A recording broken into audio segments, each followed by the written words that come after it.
दोस्तों, अगर आपको कहीं पर जॉब नहीं मिल पा रही, डेली नौकरियों के धक्के खाकर परेशान हो गए हो आप और अब अपने दम पर कुछ करना चाहते हो, तो आज की ये जो वीडियो है ये सिर्फ आप ही के लिए बनी है। आज मैं आपको ऐसे स्मॉल बिजनेस आइडियाज दूंगा जिनकी एक हाई डिमांड है मार्केट के अंदर और आने वाले सालों में ये डिमांड और भी ज्यादा बढ़ने वाली है। मतलब आप ये मान सकते हो कि ये एक सेफ चॉइस होंगे आपके लिए। अब अगर आप इस चैनल को एक्टिवली फॉलो कर रहे हो तो आपको पता होगा कि हम लोग बिजनेस आइडियाज को लेकर एक सीरीज बना रहे हैं पूरी, एंड ये सीरीज की 4th वीडियो है। एंड पिछली वीडियो में जैसा मैंने आपको कहा था कि जितने भी बिजनेस आइडियाज मैं अब तक आपको बता रहा हूँ उनको लेकर अगर थोड़ी सी भी कंफ्यूजन आपके माइंड में है तो आप कमेंट सेक्शन में बता सकते हो। तो कुछ लोगों ने बताने के लिए कमेंट तो किया, बट बिजनेस को लेकर नहीं, इन्वेस्टमेंट को लेकर।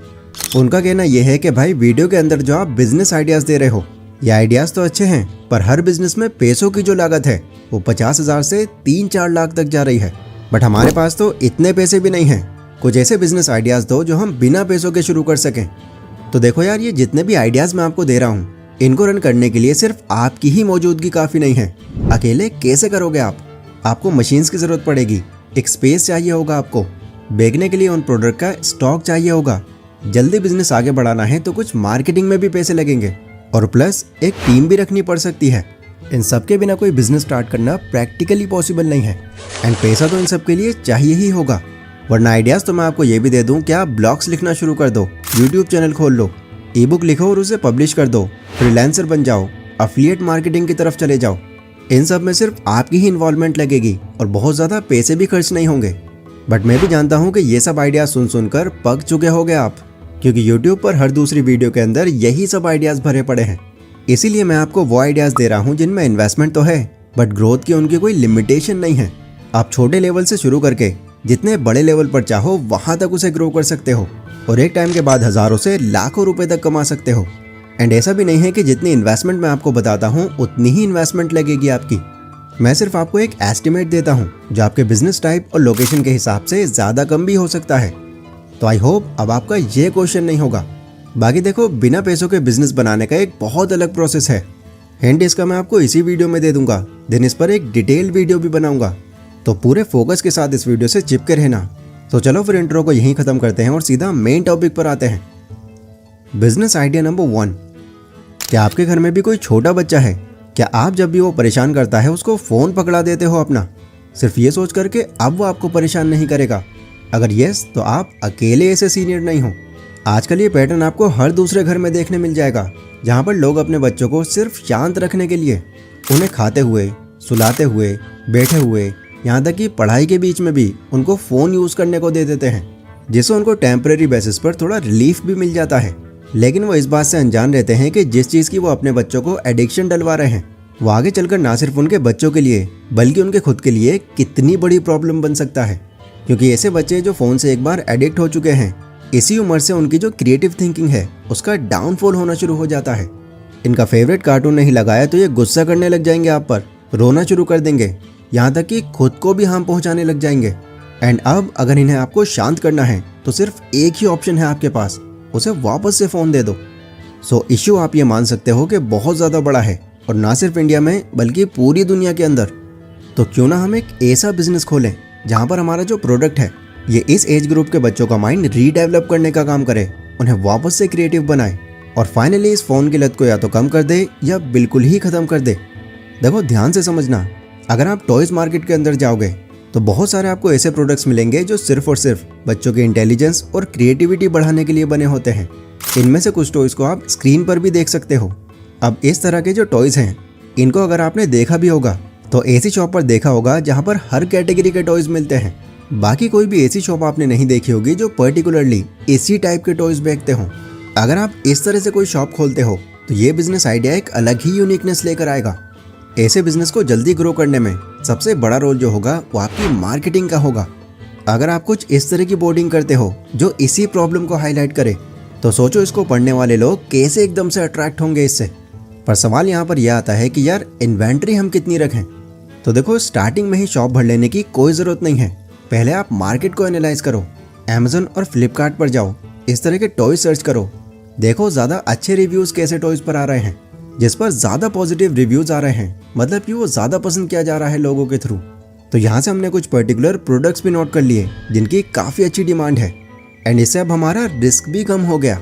इसी तरह के टॉयज रख के आप स्टार्टिंग कर सकते हो अपनी शॉप की। लोग जब भी आपकी शॉप पर आएंगे तो पर्पस उनका बिल्कुल क्लियर होगा, वो अलग अलग तरह के टॉयज में ज़्यादा टाइम खराब नहीं करेंगे।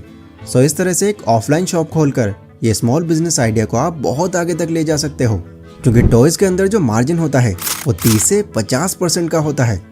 इस बिजनेस को ऑनलाइन खोलने का मैं अभी रिकमेंड नहीं करूंगा आपको, क्योंकि ऑनलाइन जाकर आप एक बड़े कंपटीशन में फंस जाओगे और मार्जिन रेट आपको काफ़ी कम करना पड़ सकता है। फिर ऑफलाइन ही इस बिजनेस के अंदर काफ़ी ज़्यादा पोटेंशियल है।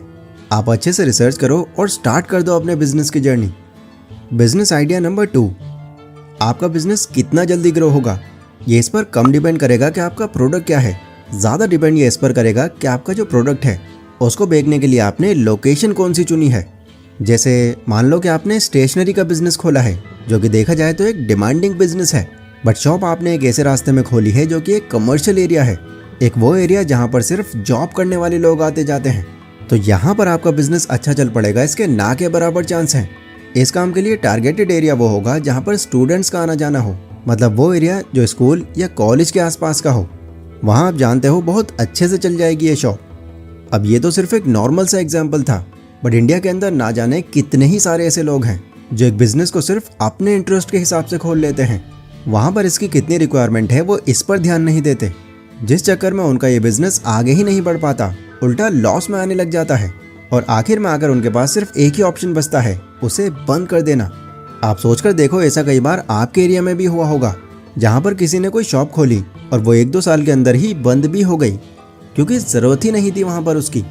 अब यहाँ पर एक ऑनर को सबसे ज़्यादा नुकसान उसकी शॉप का जो पूरा स्टॉक है उसे रीसेल करने में होता है, क्योंकि तब उनको उनका ये सामान आधे या उससे भी कम प्राइस में बेचना पड़ जाता है। बट अब इसमें हमारे लिए बिजनेस अपॉर्चुनिटी क्या है, तो देखो ध्यान से समझना, ये एक बहुत ही यूनिक आइडिया है आपके लिए। क्यों ना हम ऑनलाइन एक ऐसा प्लेटफॉर्म तैयार करें जहाँ पर सेलर अपना ये जो डेड स्टॉक है उसे लिस्ट कर सके वहाँ जाकर, ताकि ये सामान एक ऐसे बायर तक पहुँच सके जिसको अपने एरिया में उसकी रिक्वायरमेंट है। यहाँ पर देखो आप हर तरह से एक विन विन सिचुएशन क्रिएट कर रहे हो। एक तो बेचने वाला बहुत ज़्यादा नुकसान नहीं उठाएगा, खरीदने वाला MRP से सस्ते रेट्स में खरीद सकेगा, और आप जो कि इन दोनों को जोड़ने का काम कर रहे हो उनसे कमीशन चार्ज कर सकते हो। मुझे नहीं लगता कि अभी इस तरह के आइडिया को कोई इम्प्लीमेंट भी कर रहा है। यहाँ पर आपका जो मेन खर्चा है वो एक वेबसाइट बनवाने और उसकी मार्केटिंग करने में होगा। और यकीन मानना, अगर आपने मार्केटिंग सही से कर ली तो इस प्लेटफॉर्म पर बहुत कम टाइम में आप काफ़ी ज़्यादा लोगों को ले आओगे, क्योंकि ये प्रॉब्लम हर तीसरा बिजनेसमैन फेस करता है। देन जैसे जैसे आपका ये प्लेटफॉर्म फेमस होगा तो आपके लिए अर्निंग के कई और रास्ते भी खुल जाएंगे। जैसे बाकी प्लेटफॉर्म की तरह उस पर भी आप स्पॉन्सर या एड सर्विस इनेबल कर सकते हो, जिससे एक सेलर एड रन करके जल्दी बायर तक पहुंच सके। अब एक सवाल आपका ये हो सकता है कि ये जो डेड स्टॉक है ये ऐसा तो होगा नहीं कि 100% सही निकलेगा, इसका सॉल्यूशन क्या है? तो देखो यार, ये प्लेटफॉर्म ही रीसेलिंग का है। बायर यहाँ पर आ ही इस इंटेंशन से रहा है कि उसको रीसेल प्रोडक्ट खरीदना है, एंड डिटेल सारी बायर को पिक्चर्स और डिस्क्रिप्शन के थ्रू वैसे भी मिल जाएंगी, तो ये प्रॉब्लम ही खत्म। बस आपको ये जो प्लेटफॉर्म होगा उसमें स्मार्टनेस दिखानी होगी, मतलब बायर्स और सेलर्स को वो सारे फीचर्स प्रोवाइड करने हैं जिनकी हेल्प से उनकी एक अच्छी डीलिंग हो सके। इस बिजनेस को अगर आप एक प्रॉपर प्लानिंग के साथ शुरू कर सकते हो तो यहाँ से आप बहुत ज़्यादा पैसे कमा सकते हो। बिजनेस आइडिया नंबर 3, अभी हम लोग बात कर रहे थे लोकेशन की। एक गलत लोकेशन हमारे बिजनेस को बहुत जल्दी बंद करवा सकती है, एंड इसके बाद अगर हम यही बिजनेस करना चाहते हैं तो हमको लोकेशन बदलनी पड़ती है, जिसमें लगभग डबल इन्वेस्टमेंट का लॉस हो जाता है हमारा। आप खुद सोचकर देखो कि आपने एक पर्टिकुलर बजट के साथ में एक फास्ट फूड की शॉप खोली, बट उस जगह पर आपकी वो शॉप चली ही नहीं, क्योंकि वो एक ऐसा एरिया है जहाँ पर लोग हेल्थ कॉन्शियस ज़्यादा हैं, वो फास्ट फूड जैसी चीज़ें खाना ज़्यादा पसंद नहीं करते। तो यहाँ पर तो आपका बजट बहुत बुरी तरह से बिगड़ जाएगा। ये हो सकता है कि दूसरी लोकेशन तक जाने लायक भी बजट ना बने आपके पास। बट एक ऐसा बिजनेस आइडिया है जो इस प्रॉब्लम को ही ख़त्म कर देता है, और ये है एक food truck business. Foreign countries से अडॉप्ट किया हुआ ये यूनिक बिजनेस आइडिया इंडिया के अंदर अब बहुत ज़्यादा फेमस हो रहा है। पहले तो मैं आपको दिखा देता हूँ कि एक फूड ट्रक आखिर होता कैसा है। देखो, इसमें जो भी आपका प्रोडक्ट है उसी थीम पर इस पूरे ट्रक को डिज़ाइन किया जाता है, जो खुद में ही आपकी मार्केटिंग कर देता है, क्योंकि ये चीज़ आने जाने वालों को बहुत जल्दी अट्रैक्ट कर जाती है। And the best part is, इसमें आप अपने और कस्टमर के हिसाब से लोकेशन भी चेंज कर सकते हो। बट सवाल यह है कि आखिर फूड ट्रक ही क्यों? स्ट्रीट फूड भी तो एक ऑप्शन है, उसका क्या? खाने पीने के आइटम्स तो हमें वहाँ भी मिल जाते हैं, तो देखो, इंडियन स्ट्रीट फूड की अगर मैं बात करूं तो हर दूसरी शॉप पर आपको पता है क्या हाल रहता है।